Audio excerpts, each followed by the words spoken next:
Welcome in. Friday night means it's time for DFS Chalk Talk, brought to you by Triple Play Fantasy. We get it started right after this.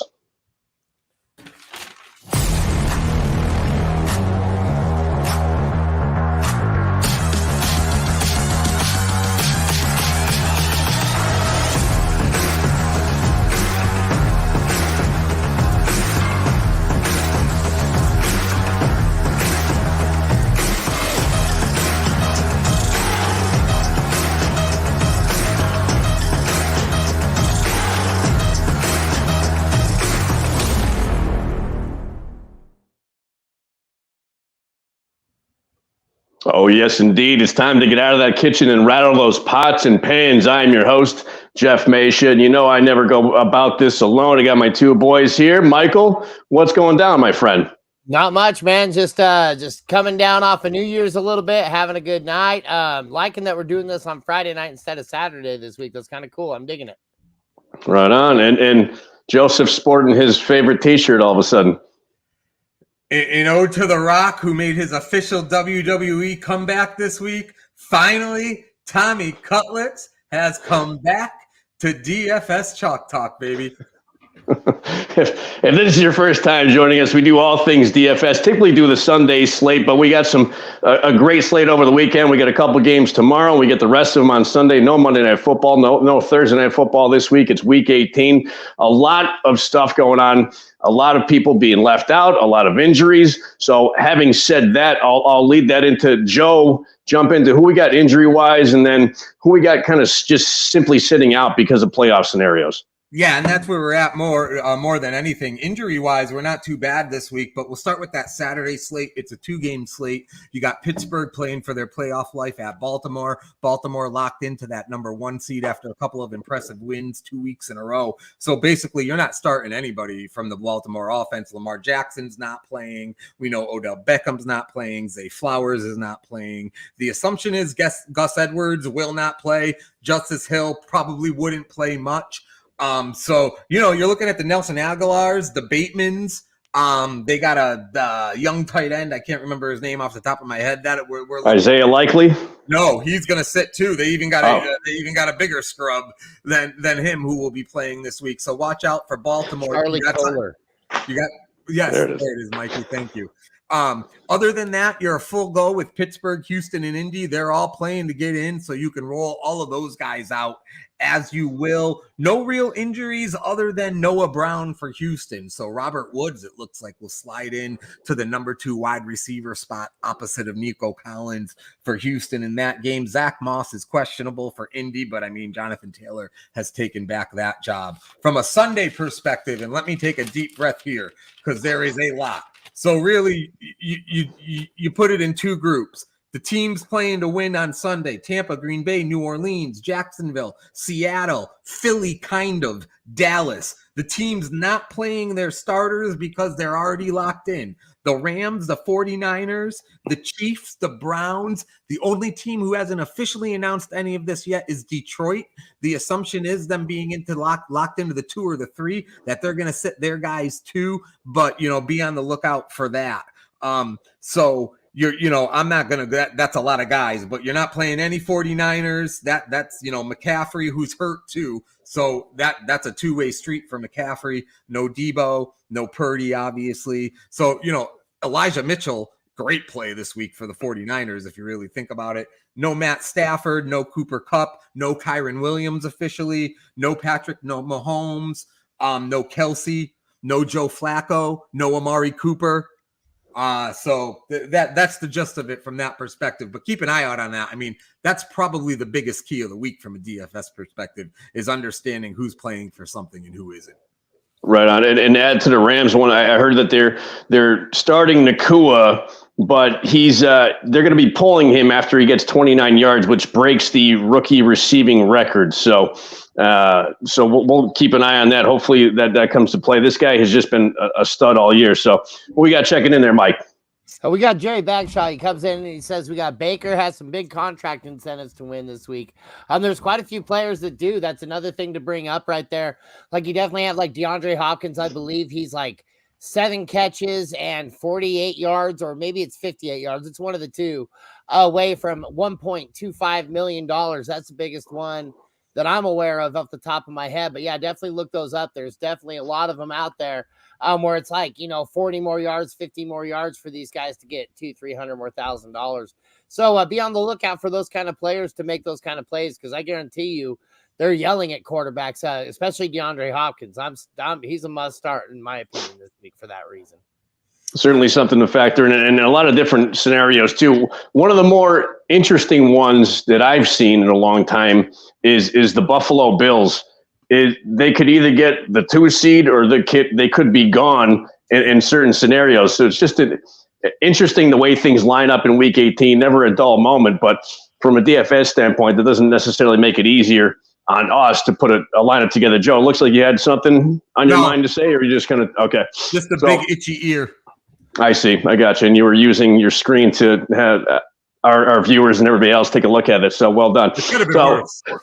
So we can get into our lineups. I know that I've kind of split mine up with just a Sunday one. You guys did a Saturday and Sunday. You guys can kick that off with whatever one you want to roll with to start with. Mike, I'll go to you and see who you're starting, and we'll get into that. So for my starters this weekend for FanDuel on my Saturday slate, I got CJ Stroud coming up. He's my quarterback one this week, I think, at Indianapolis. Now, again, there's 2 games. It's Houston, Indianapolis, and Pittsburgh and Baltimore. So, I mean, it's not like there's a whole lot of action, and especially once you consider that Baltimore is basically sitting most of their players. So CJ Stroud still has something to play for. I'm getting him out there at 8,300. We got Jaylen Warren at 6. We got Devin Singletary at 6,500. Again, I'm going to be stacking up my Houston. I'm going to be stacking up my Pittsburgh. I'm even going to be throwing Michael Pittman Jr. in there at 7,700 because I think that they're going to try to get in there too as well. Nico Collins at $8,000. Get him. CJ Stroud's going to be hucking the ball at him a lot. I got George Pickens at 7,500 to repeat against that Baltimore defense. It's going to be not the solid defense that we're usually worried about. I think there's going to be a lot of guys missing there. Charlie Kohler, baby, at 4,700. I think he's going to at least get enough volume in there to be relevant, as well as my man Nelson Aguilar at 5,100. We're going for value here. We're going for value plays. And then Steelers against that Baltimore offense that's going to be missing all their firepower. Well, seemingly, yeah, Baltimore is not going to have any starters. Joe, you had something to add? Well, no, I'm just laughing because, I mean, it's always kind of nice when we have some guys in common. It makes you feel better about your pick. But in this situation, I believe we have the same exact lineup, and I'm on DraftKings. The only difference is, Mikey, you're not starting Jonathan Taylor? I'm not, no. Is that correct? Okay. That's the only difference. I'm going every single guy you spoke of, other than the fact that instead of Singletary for DraftKings, I'm able to get Jonathan Taylor in. Other than that, it's literally the same exact lineup, obviously going with the guys from the 3 teams who have a lot to play for. Absolutely. Yeah. And Jerry says too, he says it feels like it's going to be hard not to have a lot of talk players that have ownership this week. That's why I tried to sprinkle in, like I said, Charlie Kohler, Nelson Aguilar. I don't think he's going to maybe be too owned. I mean, you're still going to probably be looking at 16, 17%, but honestly, you're going to be looking at 16, 17% for almost any guy that's going to get the nod or the start. You're going to get a little bit of the 6, 7% of say the Lamar Jacksons, people that don't get the memo, even though it says, rest. I guarantee you're going to see some Lamar Jackson starts out there. So I mean, you're going to have those low percentage plays. But like I said, it's going to be slim pickings as far as they go in a 4-game slate. So yeah, I mean, other than the guys we've talked about, the only other viable guys to really even consider Baltimore wise is, I guess you could say you like Bateman more than Aguilar, even though I'm with you, Mikey, and I like Aguilar based on what I've seen the last few weeks. Bateman's viable. And then the one interesting thing, I am waiting to see who Baltimore is going to play at running back. They haven't really announced that yet. So, could be, I've got Aguilar in my flex right now. I think you did too. It could be, it's going to be Jeff. I could see myself changing that out for their running back, depending on who it is and how many guys are going to have a piece of that cake. Absolutely. One thing I will say is, so I like anybody, Pittsburgh, especially Jaylen Warren. I'm surprised he's actually that low as far as FanDuel salary is concerned.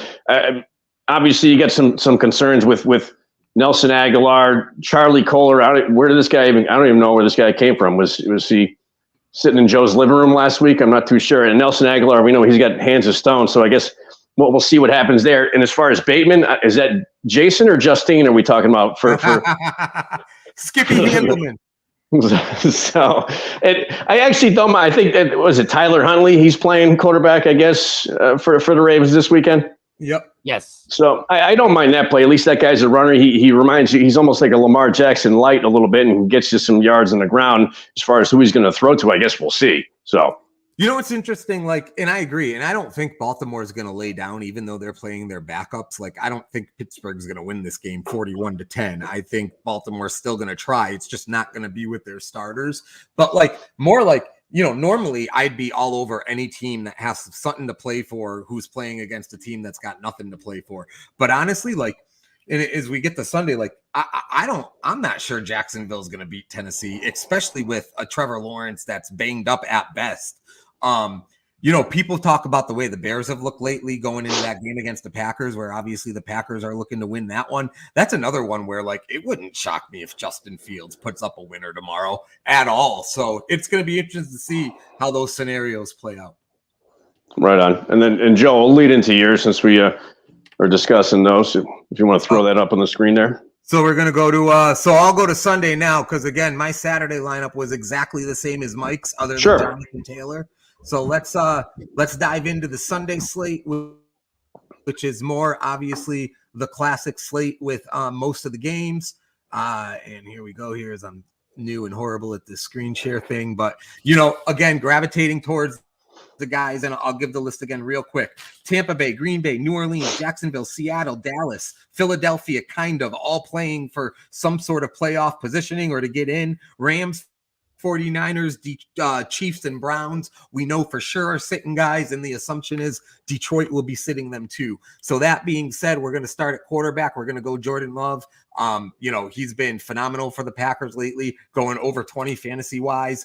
You know, even though I do think the Bears are going to play a good game, I expect Love to get his for sure. A little bit of concern based on the fact that their receivers are banged up, but he seems to do with okay with whoever is out there.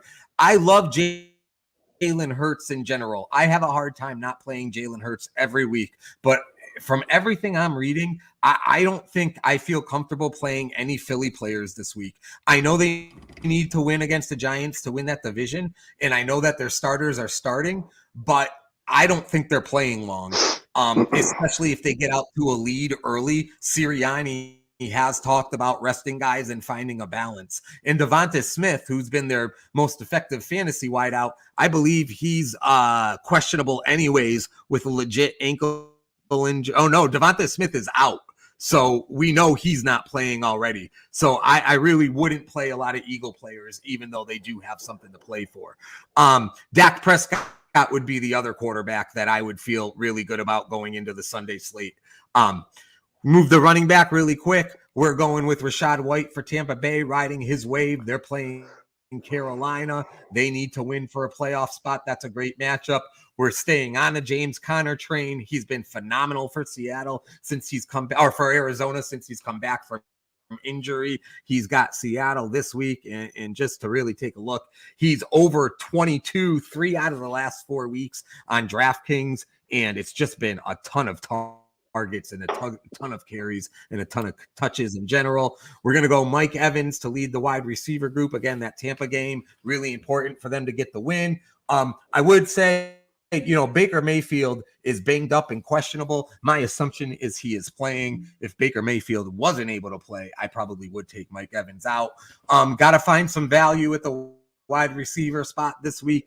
Absolutely love Greg Dortch, to be completely honest. He, you know, without Hollywood Brown there, and the fact that Kyler Murray's actually playing very well since coming back, he's been his number one wide receiver. He went 7 for 7 for targets and receptions last week. He's only 4,600. And then I am going to take Darius Slayton of the Giants. He has gone double digits 3 weeks in a row, 2 really good games 2 weeks in a row. That Philly defense has been like Swiss cheese. And, you know, again, they're not even fully motivated this week. So I do like Slayton for probably some trash points. The tight end position, Jawan Johnson for New Orleans has really come on. He's 3 straight weeks of a touchdown and double digits. Now he is questionable, so we'll certainly pay attention to that. New Orleans home against Atlanta in a game they need to win to make the playoffs. Alvin Kamara is a game time decision at best. So if no Kamara, I would like Johnson even more. Aaron Jones, finally, it's taken all year, it feels like, to feel good about playing Aaron Jones. And it's right in the nick of time. He's been double digits fantasy points 3 weeks in a row on DraftKings, 17 basically 2 weeks in a row, over 100 yards 2 weeks in a row. And I expect them to lean on him heavily, especially given the injuries they have at wideout. We'll end things with the defense, obviously, and we are going to take that Saints defense against the Falcons. Saints defense hasn't been phenomenal, although they were very good surprisingly last week at Tampa. And really 3 out of 4 weeks they've been really good, but they got a couple zeros laid in between. Atlanta at this point's pretty ripe for the pickings. In New Orleans, or an important game, I expect the Superdome to be rocking, and I expect that defense to make some noise this week. I mean, I can't necessarily disagree. Oh, sorry. I can't necessarily disagree with much on there, especially when you started with Jordan Love. And you look back at this season with Jordan Love, surprisingly, he's been probably one of, if not the most consistent guy at quarterback. He's got only a few games that he hasn't scored 20. I mean, last week, at least on FanDuel, was his highest week of the year at 28. But he's been very consistent between the 20 and 30 mark. I mean, the guy's been steady Eddie, and I hate that term, but my dad uses it, so we'll go ahead. I'll reference Big Al on that one. So I actually do like the Jordan Love play. Great point, Jeff. And think about this. He hasn't had Aaron Jones for like half the freaking year, and he hasn't had Christian Watson hardly at all. And Dobbs, Wick, and Reed, it's like a revolving door of who can't play, and he's still done it. You're right. I think they sprinkle in Jason Bateman too during the year because of some injuries. So that got interesting halfway through. So, but I'll say this, Joe. I'll say this now, and I'll get into my lineup. I got Connor there too, because I don't know if you can hear that. The Connor train just pulled up in South Carolina. So I do like me some James Conner, but 2 guys from Arizona on your lineup this week. That's a little suspect to me. I get where you were going with the Dortch pick, but to me, 2 guys from Arizona, I don't know, guy. That's just my comment on that one. Yeah, shout out to you for. I feel that. We'll see how it goes. I mean, sorry, go ahead, Mike. Oh, I said shout out to that for that Connor call again last week. That was a good call, man. That was awesome. Did me well. What's Jerry got going on here? So Jerry's got some more comments for us too. Would love to see Colts and Texans winners be the division winner. Yeah, it's crazy. Like, it's not just Pittsburgh winning their end. It's not just Houston. Like, there's crazy scenarios, especially in the 2 Southern divisions, because in both conferences, there's 3 teams up for grabs for the division. Right. Yeah, and in the awful NFC South, and actually in the not so great AFC South. So, and I guess as far as the other part of your lineup, I'll disagree. And you actually even touched on it. I might look at somebody maybe a little bit different than the New Orleans defense, just because they had a decent week last week versus Tampa, and they did well against Tommy Cutlets and your boys, the Giants, and then the lowly Carolina Panthers, but sandwiched that sandwiches with the 2 zeros there. So not necessarily the best defense. I don't think Atlanta's going to do as poorly as maybe you think I think Atlanta is probably going to win that game, in my opinion, but we'll see what happens. Really? I think Atlanta takes the division, but that's just. You think they're going to beat the Bucs last week and then lay an egg at home to Atlanta for the division? I think the Saints fold like a cheap suit, though. They are not. They are not prime time, and not that Atlanta is, but Atlanta's defense has been halfway solid, and they got a pretty good running game. So I think Atlanta takes that one there. So in any case, if Kamara can't play, the Saints are in a little bit of trouble. I would definitely agree there. It's funny, real quick. I got 400 left on my lineup, so I could go up on my defense, but you can't play the 49ers. I'm not playing the Jets. I mean, I guess I could look at the Patriots home against the Jets. You're not playing Seattle. I'm not playing Kansas City. I'm not playing the Raiders. So I feel like, obviously, if you can afford the Cowboys, who is the most expensive defense, I think, on either FanDuel or DraftKings, great, go Cowboys against the turnover machine that is Washington. But after the Cowboys, I guess I had Tampa second and probably the Saints third, even though, they've been a little inconsistent, but it's a weird slate for defenses this week. True. So having said that, Mike, did you have a Sunday slate that you had rolling into, or you want me to get into mine? I did, yeah. No, so I got my guys coming up. I got Derek Carr, Atlanta at New Orleans. I'll do like New Orleans. I think Derek Carr is going to be throwing the ball a lot in that game, especially without Kamara. At 6,800, I had to grab him. We had James Conner also, just because I was so high on him last week. Just kidding, no, Joe was. I was not, but I do like James Conner at home against Seattle. I like James Cook too. It's the battle of the Jameses in my running back position. Buffalo at Miami. Josh Allen tends to have a pretty tough time in Miami, but I think tomorrow we're going to see that turn around. I think they're going to get it done on the ground. I think we're going to get that game going. DeAndre Hopkins, I said it earlier, that guy is like 7 catches away from $1 million. I imagine he gets that 7 catches. I think he wants that money. Justin Jefferson at Detroit. Justin Jefferson's still been playing through. I don't think that they're going to be facing much of a defense tomorrow. Let's go Minnesota. And then we got Jacoby Myers at home against Denver. And Denver, I don't really think is going to be playing for anything either. I think that's going to be a soft defense. I think we're going to see a lot of opportunity there. 6,700, you can't go wrong. Dalton Kincaid, Buffalo at Miami. Jeff said it last week. We're going to see Dalton Kincaid come back. He came back with a vengeance, 7 for 76. Man, that guy was looking good last week, getting involved on that team. And I think, again, I think the Buffalo is going to go down there and they're actually going to handle business. And then I got Kenneth Walker, Seattle at Arizona. I think it's just like I said. I think that's going to be a battle done on the ground. I think those running backs have a lot of volume going. And then I got the Chargers, cheap defense at 3,300 at home against that Kansas City offense that's going to be featuring not a whole lot of scary starters. Although they'll still get some points scored against them, I still sense some turnovers coming in there. So. Yeah, and I'll echo the Kincaid pick, and I actually have him in my lineup too, which we'll get into here shortly. But I agree with you, Mike, on that one. That I think Buffalo is really going to put it on Miami. You had Bradley Chubb go down last week. The Miami defense is I mean, they got smacked by Baltimore like I've never seen. So I think Buffalo is probably the hottest team going, and they have a ton to play for, obviously. So I think that Dalton Kincaid and that Buffalo offense and Josh Allen is gonna really put it on Miami. So I can certainly appreciate that one. Joe, what did you say? What do you think about the lineup there? I feel bad for Miami because, I mean, you got the defensive players gone, and it was so stupid that Chubb was even in that game last week at that point. But it doesn't look like Waddle's going to play. Mostert's definitely banged up. If he does play, he's not 100%. So shitty time for all of those injuries. I like the lineup. Derek Carr has turned pretty consistent. He's gone over 20, 3-4 weeks in a row now for the Saints. So I can't argue that. Absolutely love James Conner. I like James Cook a good chunk. I like having an incentive guy in the lineup from a Hopkins perspective.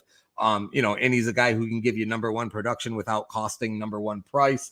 I do like Justin Jefferson with Mullins there as the QB. I do think that Minnesota is going to play hard. I don't have a problem with Jacoby Myers either. Adams the last couple of weeks has been really good, but I do expect the Raiders to kind of just play a fun, crazy game. Last week of the season, they've started to click. They've got that Antonio Pierce momentum. I'm very good with Kincaid. I wanted to fit Kenneth Walker and wasn't able to, as long as his injury status was cleared, which it was. I feel really good about that. And I think defense is a crapshoot. The Charger defense sucks regardless, but against the Chief offense, that's going to be all backups and not playing for anything. They could easily get you 10, 12 points, which for the price would be a great start. So I like it. It's hard to poke any real holes there. Again, half of it this week is about being attentive and understand who is and isn't playing. That Miami Buffalo game, for the division, Cook slowed down a little bit the last week or two. I don't know what the hell to expect in that game. Like, does Josh Allen go for 40? Like, where has Stephon Diggs been lately?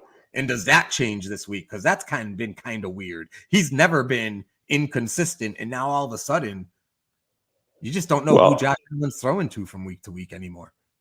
Well, since you brought that up, why don't we go ahead and get into my lineup, which I kind of did a Saturday to Sunday combo. So we just did that one lineup that has Starts off with Tyrod Taylor at quarterback. So at home versus Philly, he's 7,000.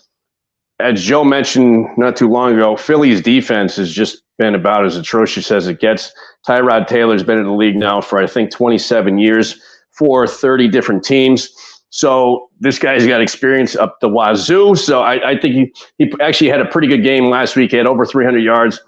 I don't mind the Darius Slayton pick. It makes me rethink my lineup a little bit and maybe tossing him in there and maybe in a different lineup. So running back, I told you I heard it, man. James Conner train pulling up into South Carolina, or in this case at home versus Seattle, 7,300.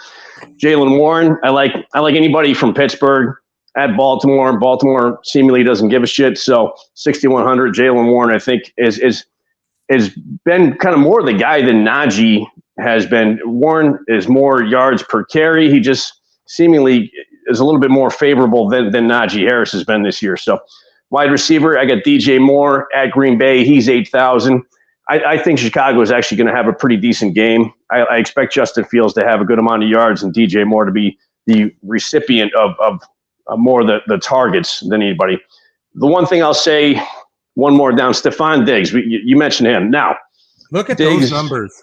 Dude, over the last 7 games, he's only scored over 7 FanDuel points once.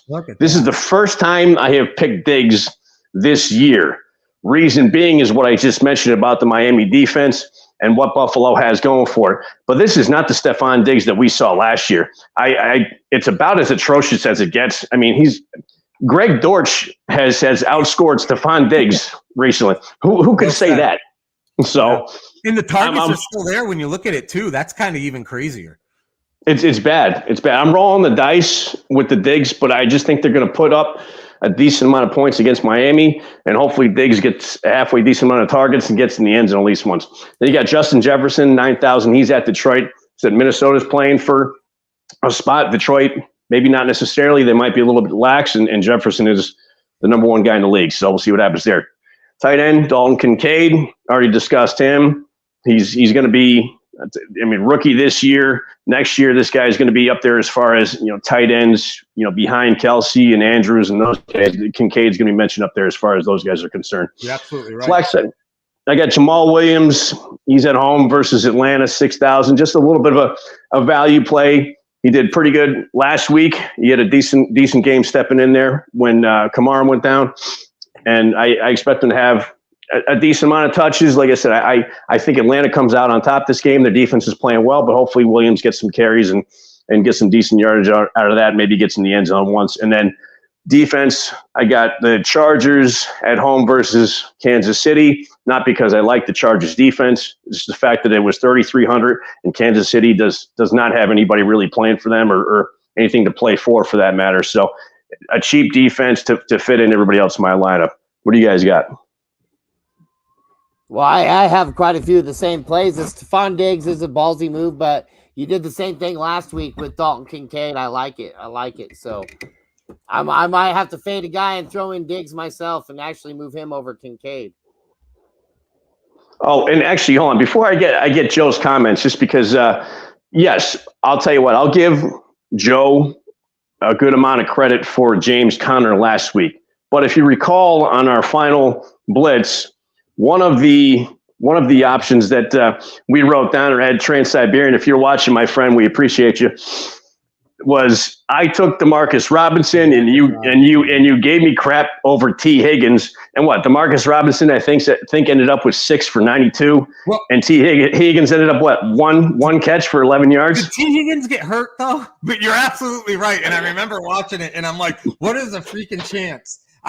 Higgins might have got, but you're right. You're absolutely right. Robinson's third fiddle there, and every single week he's going for double-digit fantasy points.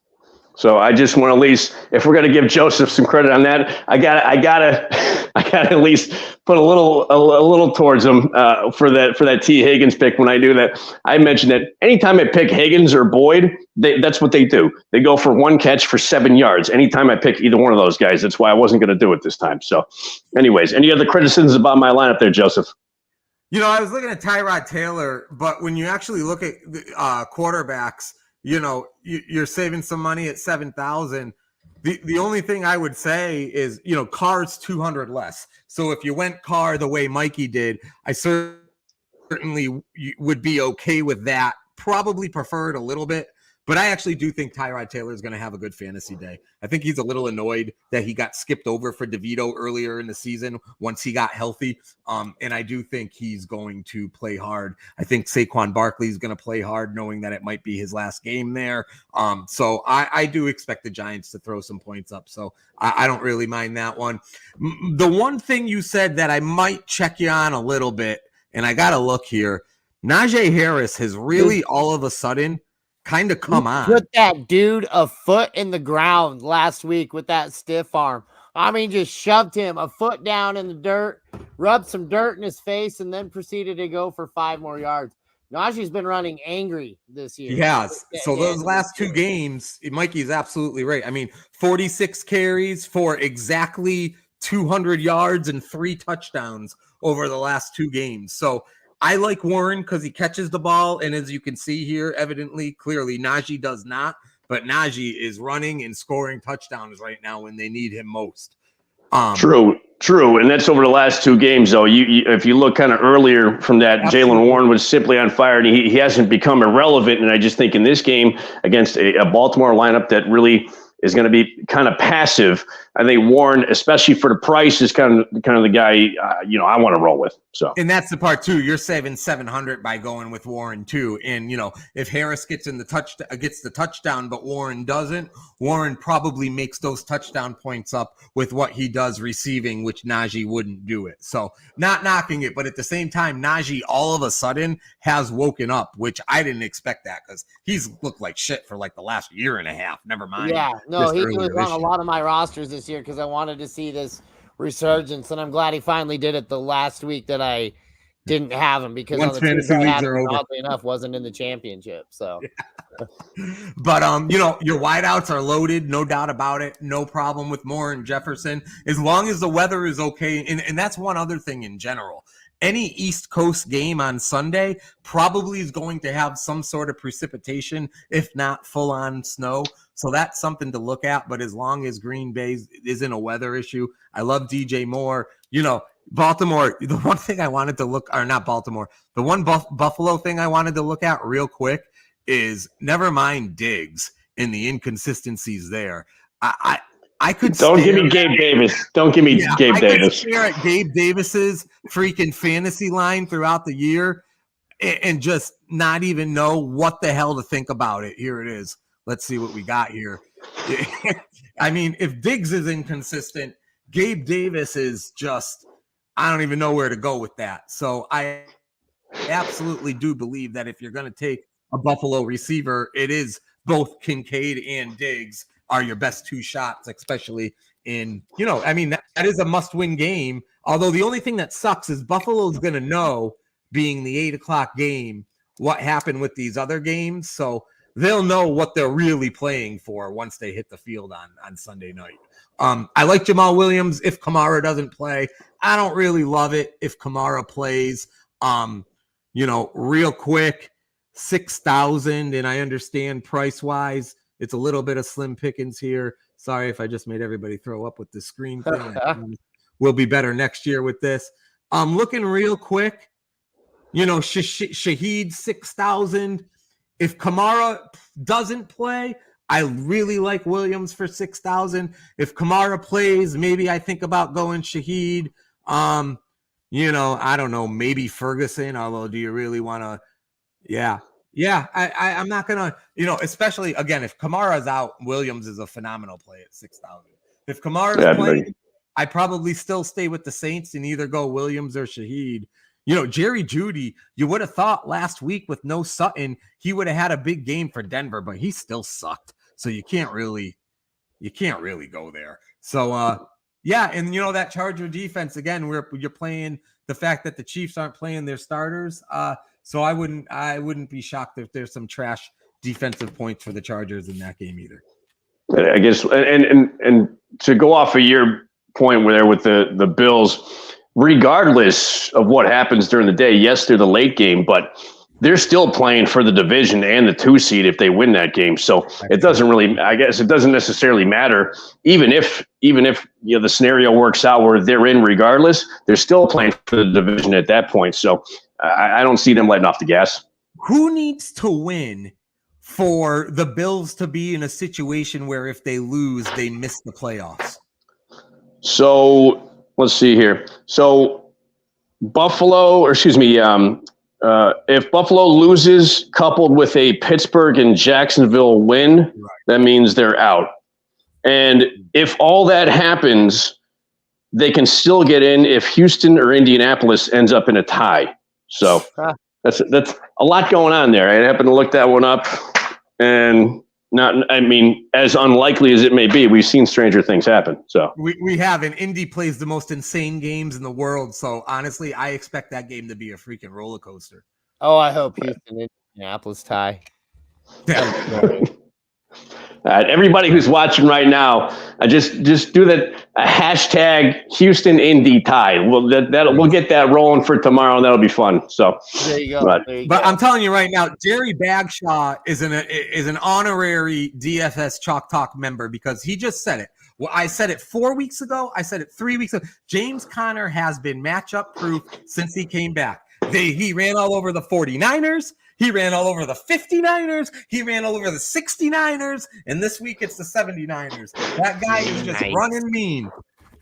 Joe is going to take this Connor pick that he's been right about into like 2 seasons from now. So I actually I'm almost upset with myself that I pointed it out at the beginning of the show, because we're going to have to hear this, Mike, now for God knows how long. So it's right. I just want Jerry Bagshaw to stay with us because he will become my Bob Sacamano.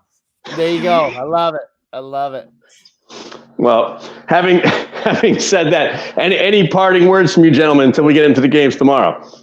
No, good luck. Enjoy football this weekend. Just a reminder, the Blitz is off till next season. So if you do unfortunately earn a week 18, make sure you guys hit us up in Twitter and stuff like that. We'll be around. We're just not doing a show. That's right, baby. And because I didn't say it before, Happy New Year to everyone. We're glad to see you in 2024. And until next time, which will be next week, we've got you covered. Hey, we got Jerry Bagshaw saying, let's go to close.